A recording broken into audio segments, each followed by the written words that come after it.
6 e 9 em Salvador. E é comum a velhice ser chamada de melhor idade, o que para alguns é uma forma de reconhecer e valorizar uma época com experiências acumuladas e mais tempo para curtir a vida.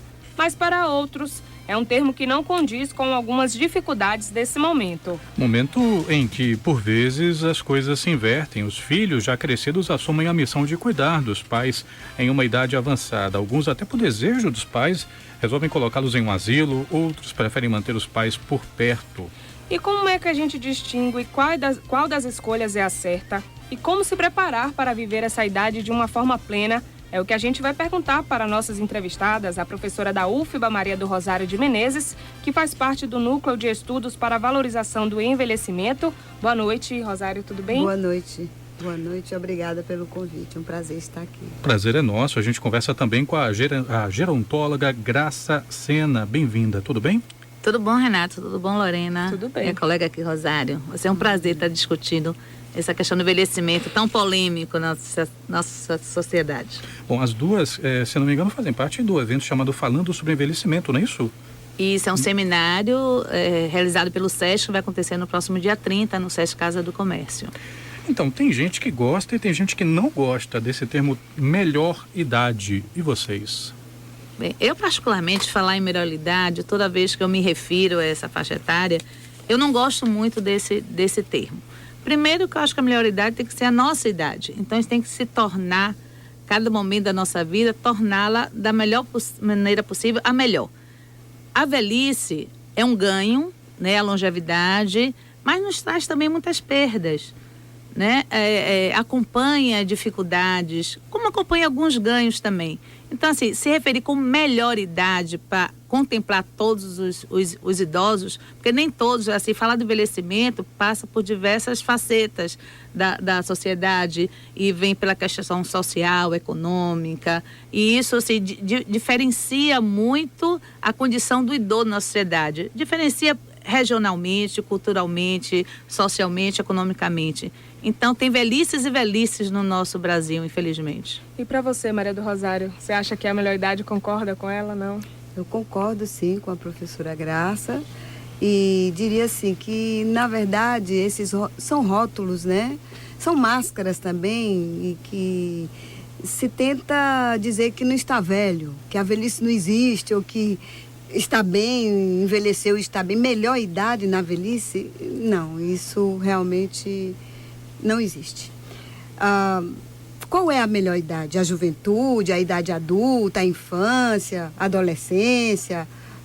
Qual é a melhor idade? Melhor idade vai depender do estilo de vida de cada um, da cultura de cada um, da condição de saúde de cada um, das relações que estabelece com cada um, do seu bem-estar social, da sua relação com as políticas, das suas relações, enfim, com que os seus sonhos, se foram construídos ou não, se ele atingiu uma boa parte daquilo que ele traçou ao longo da sua vida. Então, a melhor idade é aquela em que a pessoa está bem. Agora, para estar bem, eu não sei nem se eu diria maturidade. Depois dos 60 anos que o Brasil estabelece como a idade do envelhecimento, o Brasil não. A Organização Mundial de Saúde estabelece que os países em desenvolvimento e subdesenvolvidos, a idade que marca a velhice é os 60 anos. E ainda para os países desenvolvidos é 65 anos. Então, assim, eu acho que uma das coisas essenciais para se dizer que se envelhece bem é aceitar a velhice. E entender que, se não morrer, a gente vai envelhecer. Quando a gente assume que vai envelhecer e que está velho ou está envelhecendo, eu acho que a gente vive melhor. É impor o respeito e o direito que cada um tem de viver bem em qualquer faixa etária da vida. Porque tem muita gente mesmo quando fala, você tá velho, você tá ficando velho, já fica assustado, né? Como você disse aí, aceitar a velhice, é difícil a pessoa aceitar a velhice, não é? Eu queria até reforçar a fala da professora Rosário, que realmente a questão do envelhecimento, a pessoa precisa aceitar, porque você começa a negar. Então, assim, como a velhice não é doença, isso é um fato, né? Traz limitações funcionais, limitações cognitivas que precisam ser adaptadas com o estilo de vida de cada um. Então, eu sempre, às vezes, nas falas, eu dou um exemplo. Você, enquanto jovem, você vai para as festas, vai para a farra, amanhece o dia, no dia seguinte está pronto para trabalhar com a mesma disposição.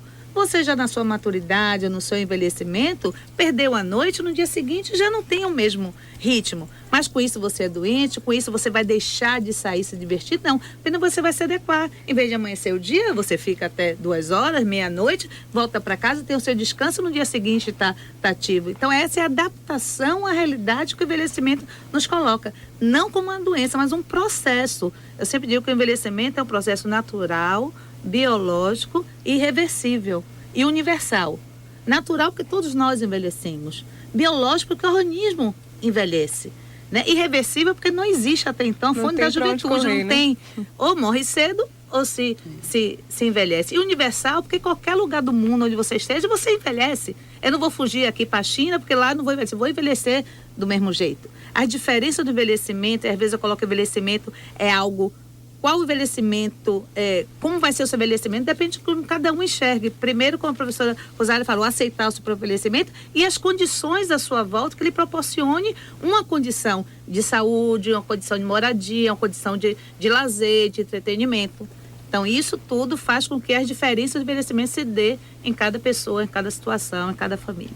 Hoje nós estamos conversando sobre o envelhecimento e as circunstâncias em que eles acontecem, os impactos nas pessoas que estão no seio social, né, no tecido social que circunda essa pessoa idosa. Estamos conversando com Maria do Rosário de Menezes, ela que é professora da UFBA, faz parte do Núcleo de Estudos para a Valorização do Envelhecimento, e estamos também com a gerontóloga Graça Sena, aqui no Frequência Baiana.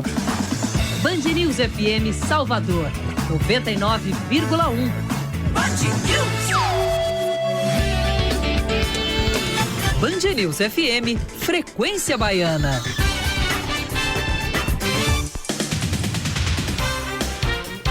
Agora 6h21 e hoje a gente fala sobre o envelhecimento, tanto para quem mantém a independência e a vitalidade, quanto para quem, por qualquer motivo, precisa de cuidados de outras pessoas. Em nosso estúdio, a professora da UFBA, Maria do Rosário de Menezes, que faz parte do Núcleo de Estudos para a Valorização do Envelhecimento, e também a gerontóloga Graça Sena. Bom, a configuração da família é modificada, não é? Quando o idoso perde a autonomia. Como é que a gente pode dividir isso com os filhos, se houver, com outros parentes? Como é que pode ser feita essa divisão dos cuidados, né? Com esse idoso? Quando a família, no seio da família, tem os pais que envelhecem, né? Que existe uma mudança na estrutura familiar, sim.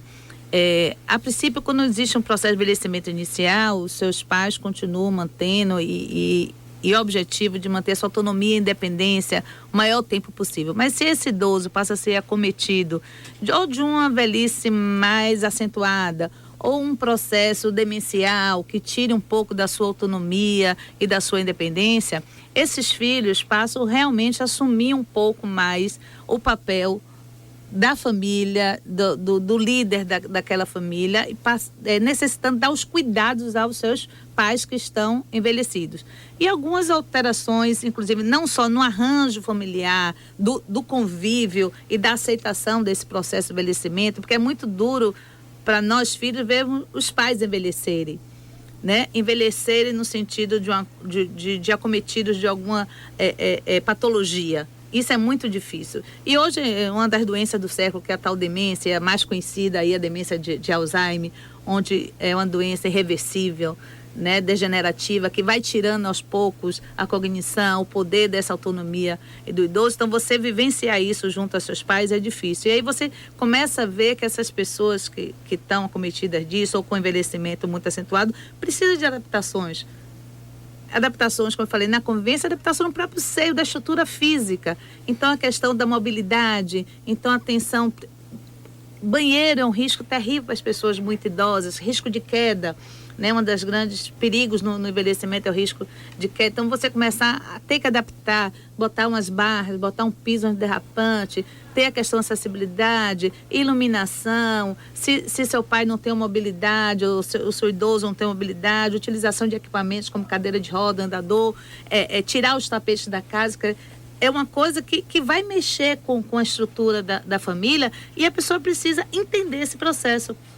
E é por isso que existe essa profissão do qual, né, faço parte, do cuidador, e o gerontólogo, porque o gerontólogo é quem estuda esse processo de envelhecimento. E para ser gerontólogo, não necessariamente, minha formação, eu sou assistente social, né, lidando com a parte social, e me especializei em gerontologia, ou seja, uma visão de entender esse processo e tentar facilitar ou proporcionar condições para o envelhecimento ativo, que eu acho que é o grande meta hoje, o objetivo principal do gerontólogo é a busca do envelhecimento ativo da população idosa, é o envelhecimento com autonomia e independência, ele continuar gerindo a sua vida, até onde nós podemos. E quando parte para o momento de dependência, a gente precisa ter outros equipamentos. E a nível de profissionais, e você falou, Lorena, do cuidador, o cuidador hoje tem sido um ramo no perfil do trabalhador brasileiro muito cogitado para as famílias. Mas, infelizmente, a gente não tem pessoas ainda capacitadas, preparadas realmente para lidar, porque todo mundo se acha um cuidador do idoso. Isso, inclusive, gera, às vezes, matérias que ninguém quer ver na TV, né? Exatamente. Da câmera escondida que é colocada e que mostra qual é o nível da eficiência, né, que aquele suposto cuidador tem com uma pessoa que você quer bem e a quem você confiou, né, os cuidados. Como escolher esse cuidador num cenário em que, eventualmente, esse ofício parece um tanto precário do ponto de vista da qualidade e da ética das pessoas que fazem parte dele? Como eu falei, as pessoas hoje, por ser um mercado de trabalho, o cuidador, as pessoas se acham assim, eu gosto de estar acompanhando os idosos, os velhinhos, eu gosto de conviver, mas não é o gostar simplesmente.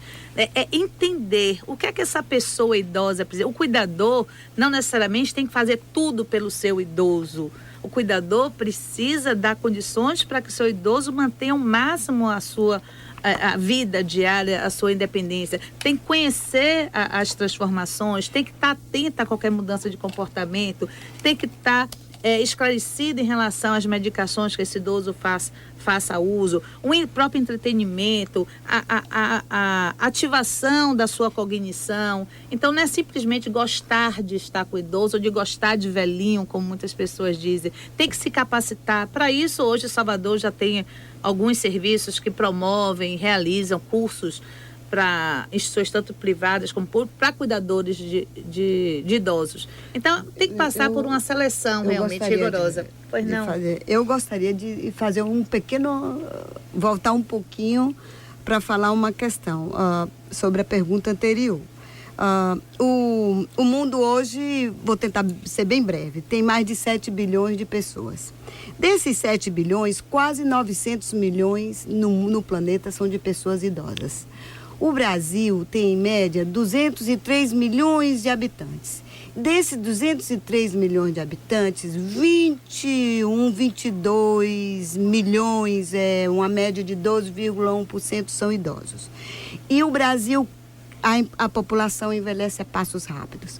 Outro detalhe importante é que as famílias diminuíram de tamanho. A família brasileira hoje tem 1, 2 filhos no máximo.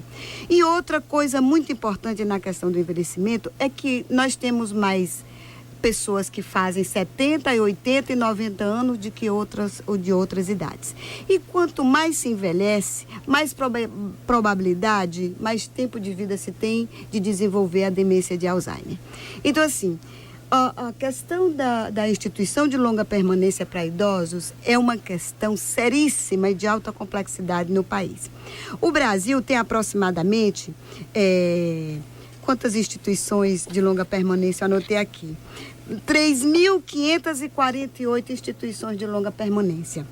E o Nordeste tem 302. E Salvador, oficialmente, dado pelo Conselho do Idoso, tem 24, mas a gente sabe que existem outras instituições de longa permanência não legalizadas em Salvador.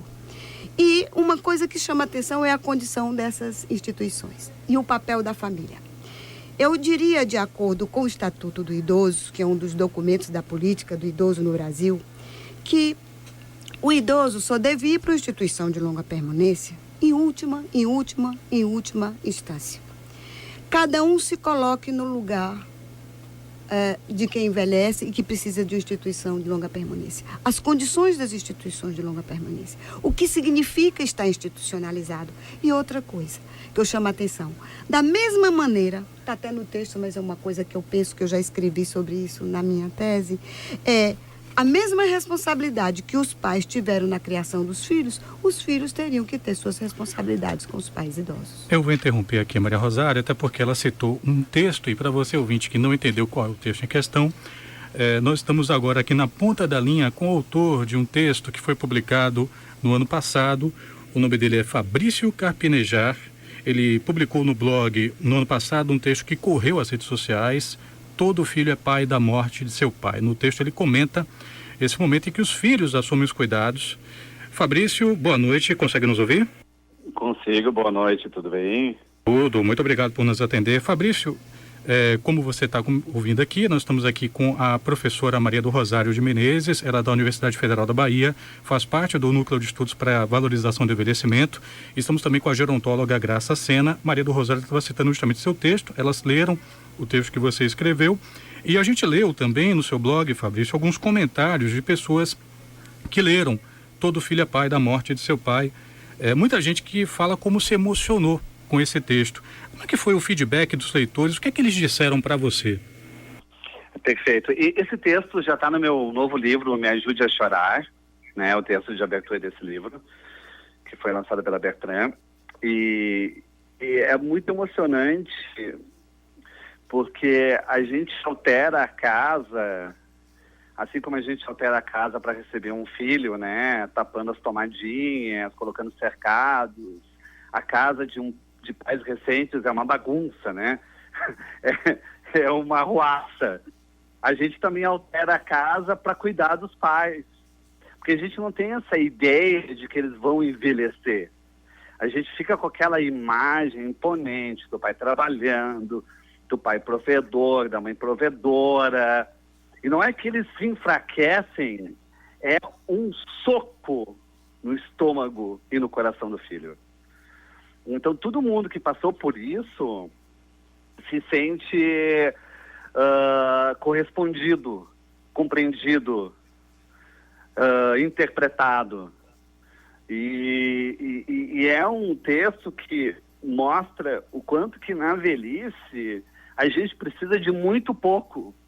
Mas esse muito pouco é difícil de dar, que é a atenção, a audição, a paciência, o cuidado, porque a gente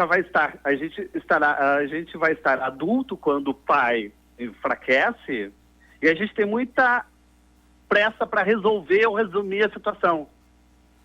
A gente quer resolver o problema, a gente não quer ouvir o problema. A gente já quer dar uma solução, quando o mais importante é a confissão, é ter alguém para falar o que sentimos.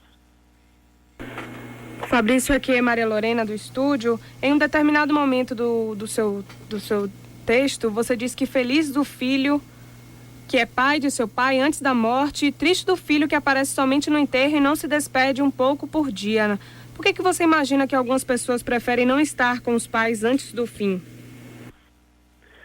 Com certeza é não saber o que fazer. A gente tem uma ideia de que os pais estarão nos esperando eternamente. E muitas vezes os filhos confundem a paternidade e a maternidade com adiamento. Como os pais sempre estiveram ali nos esperando, a gente acredita que, olha, não tem urgência. E feliz de quem tem urgência e se despede um pouco por dia. Eu aprendi um macete com a minha mãe tem 76 anos, o macete com a minha mãe ela sempre me liga nos horários mais inapropriados. E não é que ela me ligava, eu estava numa reunião e dizia, mãe, agora eu não posso falar. E ela falava de qualquer jeito. Qualquer jeito. Porque ela vai contando seu dia, mesmo que ela esteja me telefonando às 8 horas da manhã, ela já está contando o seu dia. Já aconteceu de tudo na vida dela. Quando eu me dei conta que eu poderia dizer para minha mãe: mãe, que bom que tu ligou, eu estava mesmo com saudade de ti, ela ficava até assustada. E muitas vezes desligava o telefone pensando que fosse trote. Porque a gente fica pensando numa situação ideal para atender os pais. A gente precisa dessas situações provisórias. Lidar com o imperfeito. De repente, tomar um café, falar amenidade, vontade de si, expor. Nada muito perfeito, nada muito salvador, nada muito redentor. A convivência é feita dessa realidade imperfeita. A gente conversa aqui com o Fabrício Carpenejar na ponta da linha, e também estamos com a professora da UFBA Maria do Rosário de Menezes e a gerontóloga Graça Sena. A gente vai para um rápido intervalo. Vamos pedir ao Fabrício que continue com a gente aí na linha. A gente te liga daqui a pouquinho, Fabrício, para você continuar esse papo aqui com a gente, tudo bem? Perfeito. Band News FM, Frequência Baiana. Oferecimento A Gomes. O que você imaginar em papelaria, escritório e informática. Tudo no atacado e no varejo. E Casa do Ar Engenharia. Especialista em ar-condicionado VRF. Ligue 3205-2000. 3205-2000. Agora são 6h42. A pauta hoje no Frequência Baiana é o envelhecimento, como lidar com ele. E a gente está conversando sobre esse assunto com Maria do Rosário de Menezes, professora da UFBA, faz parte do Núcleo de Estudos para a Valorização do Envelhecimento. Também estamos com a gerontóloga Graça Sena e na ponta da linha o escritor Fabrício Carpenejar, autor do livro do texto Todo Filho é Pai da Morte de Seu Pai, que trata dessa inversão que acontece quando os idosos estão em idade avançada e os filhos assumem os cuidados sobre os pais. Fabrício, há quem acredite, e a professora Maria do Rosário estava justamente comentando alguma coisa já nesse sentido, que existe uma questão moral envolvendo esse momento em que o filho assume o cuidado do pai, porque em algum momento os pais cuidaram de nós quando éramos incapazes de fazer isso por conta própria. Você vê uma questão moral em torno da pessoa que, em vez de cuidar dos pais dentro da própria casa e que toma todas as precauções que você elabora ao longo do seu texto, dos corrimões, dos banheiros, etc. Em vez disso, essa pessoa resolve colocar os pais, por exemplo, em uma instituição, em um asilo. Você vê uma questão moral nessa escolha entre asilo ou cuidado dentro da própria casa? Vê só, se tu vai cuidar dos seus pais na velhice, realmente estará retribuindo todo o cuidado que recebeu.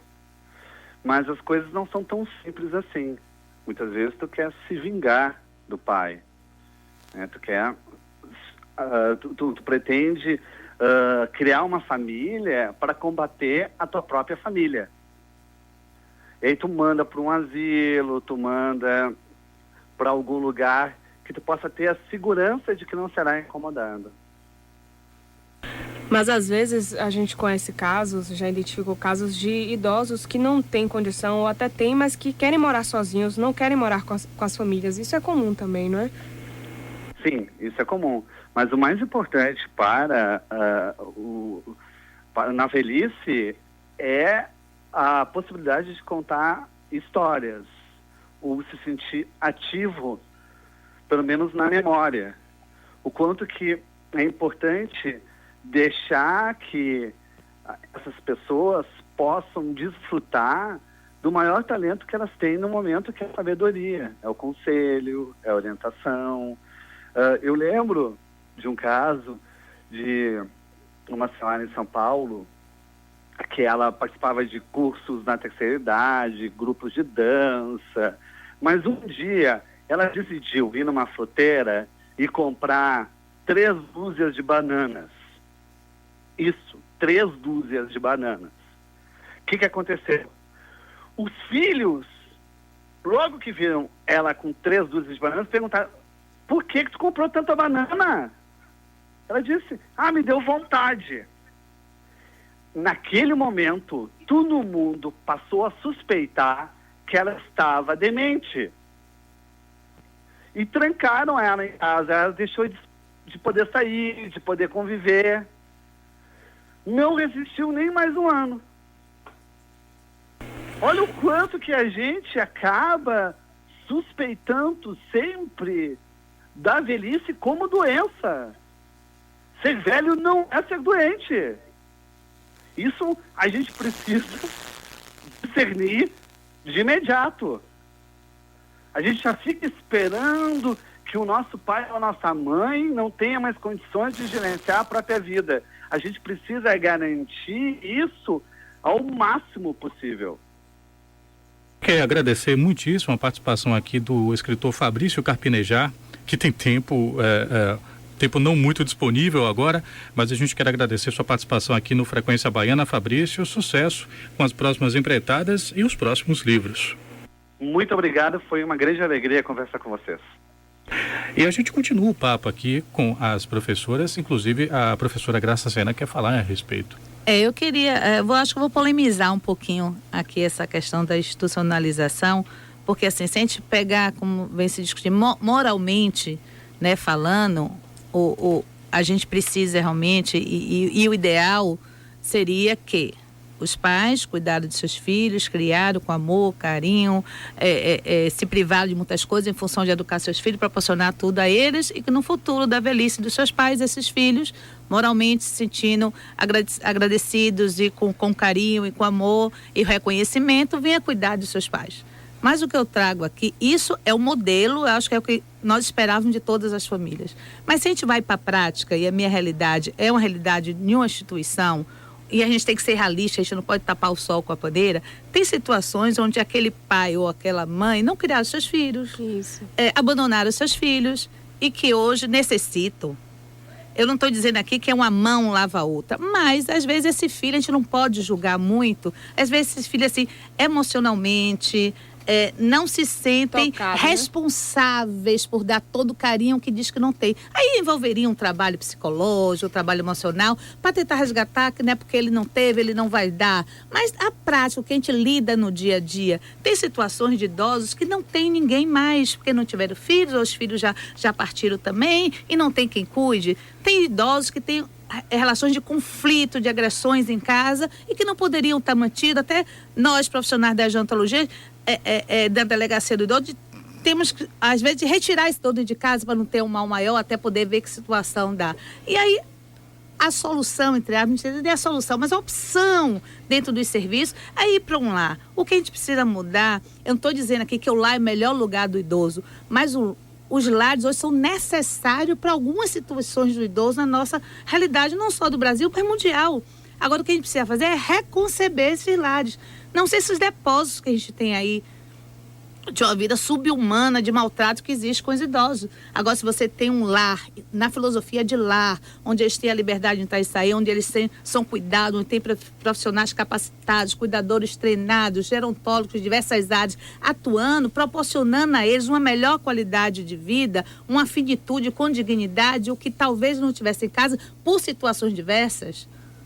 Por isso que é necessário, não estou dizendo, quando a gente tem uma situação ideal de família, o idoso é para estar na família, o idoso é para ser acolhido pelos filhos, sim. O idoso é para ficar. Agora, as instituições são necessárias por essas situações adversas que precisam ter com a filosofia de lar, não com a filosofia de depósito dos abrigos, dos asilos que existe aí, não só na Bahia, como no Brasil.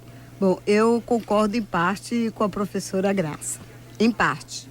Cada caso é um caso. Mas, na realidade, o que nós temos são muito abandono. Eu diria eutanásia do abandono.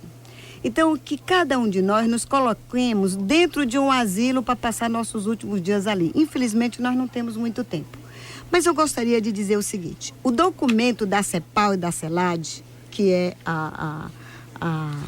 um órgão que estuda demografia na América Latina e Caribe, ele traz o seguinte, que vem havendo um movimento no mundo no sentido de reduzir o número de instituições e de lares para idosos. Enquanto isso, o Brasil vem querendo aumentar. Uma outra coisa, o documento do Estatuto do Idoso diz que só devemos levar os idosos para as instituições da longa permanência quando não tiver realmente quem lhes cuide, de fato, comprovadamente, ou quando eles forem comprovadamente maltratados. Então, assim, é melhor que a família comece a preparar o ambiente de alguma maneira. Mas antes disso, eu concordo com o Fabrício quando ele diz: velhice não é doença. Tem pessoas com 70, 80 anos e até mais do que isso, administrando casa, cuidando de filho, cuidando de neto, cuidando de bisneto, administrando o país. Tem pessoas que têm uma memória fabulosa, tem alguma limitação. E outra coisa, não olhe a velhice como uma coisa que só acontece com o outro. A velhice é de todos nós. Com certeza. E esse assunto vai ter que virar para mais um dia, né? Porque agora... Só para concluir, eu queria, só para concluir, dizer o seguinte: aceite as rugas sem ter vergonha dela. Aceite a celulite, deixe a gravidade trazer as coisas para baixo, quem quer envelhecer naturalmente, e deixe os cabelos brancos. Ocupe espaços, seja ativo, participe, seja solidário, visite um asilo, cuide de alguém, vote. Decida sobre candidatos, vote, faça valer o seu voto, não tenha vergonha da velhice e defenda, tenha a sua autonomia e a sua independência e mande na sua casa enquanto você puder. Foi um prazer estar com vocês. Prazer foi nosso. Maria do Rosário de Menezes, professora da UFBA, que faz parte do Núcleo de Estudos para a Valorização do Envelhecimento, e a gente agradece também a gerontóloga Graça Sena. Eu que agradeço e deixar a frase assim, que nós não devemos nos preocupar e colocar anos na nossa vida, mas sim vida aos nossos anos. É viver com dignidade e ser feliz. Tempo para mais nada, Maria Lorena. Até amanhã, boa noite.